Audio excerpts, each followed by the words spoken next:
Signore, è stata una svista, abbi un occhio di riguardo per il tuo chitarrista.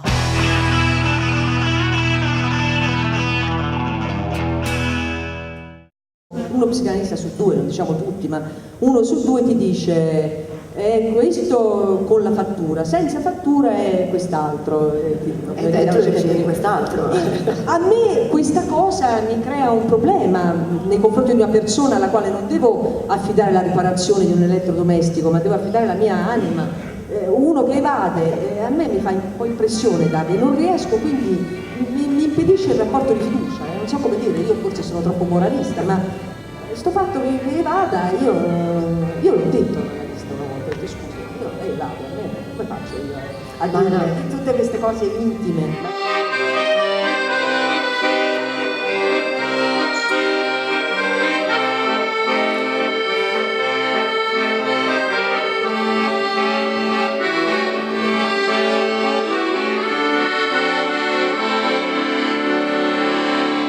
Tutta una serie di intuizioni che Federico Fellini dimostra non solo nei film, di aver avuto non solo nei film, ma anche nelle interviste, appunto, nelle dichiarazioni su come si stava decomponendo un certo tessuto sociale, culturale, umano in questo paese, sono contenuti nelle immagini e nelle storie che Fellini racconta nei suoi tanti film, anche quelli un po' più emblematici della condizione umana, come per esempio 8 e mezzo, forse il suo capolavoro, ma Roma è un altro capolavoro, e ce ne sono altri, ovviamente La dolce vita e così via. Questo è stato un evento eccezionale, il fatto che l'associazione nostra Luca Onlus, insieme con il GUS, che già lui organizza la giornata del rifugiato, che poi in realtà è una settimana vera e propria, c'è tutta una settimana di eventi, si siano incontrati per organizzare questa cosa, poi tra l'altro in concomitanza di Musicultura, quindi abbiamo coinvolto anche Musicultura nell'organizzazione di questo evento. Stelle azzurre. Domani. Stelle bianche. Oggi. Sogno fiore addormentato nella valle della Sottana. Ieri. Stelle di fuoco. Domani. Stelle viola. Oggi. Questo cuore, mio Dio, questo cuore che salta. Ieri. Memoria di stelle. Domani. Stelle chiuse. Oggi. Domani. Sei troppo giovane per aver visto Carmelo Bene, insomma, non è che ti formava come attrice in teatro, ecco. Poi dopo ho fatto teatro un teatro diciamo più così più formativo da questo punto di vista, essenzialmente in Francia, ma insomma non mi considero un'attrice di teatro.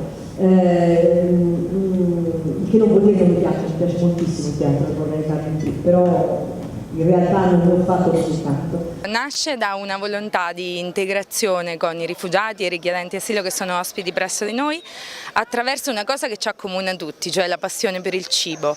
Quindi abbiamo cercato di unire dei vini del nostro territorio con dei cibi provenienti invece dai paesi di provenienza dei ragazzi che sono ospiti da noi. Quindi abbiamo messo una ricetta curda, un'altra pakistana e un'altra africana.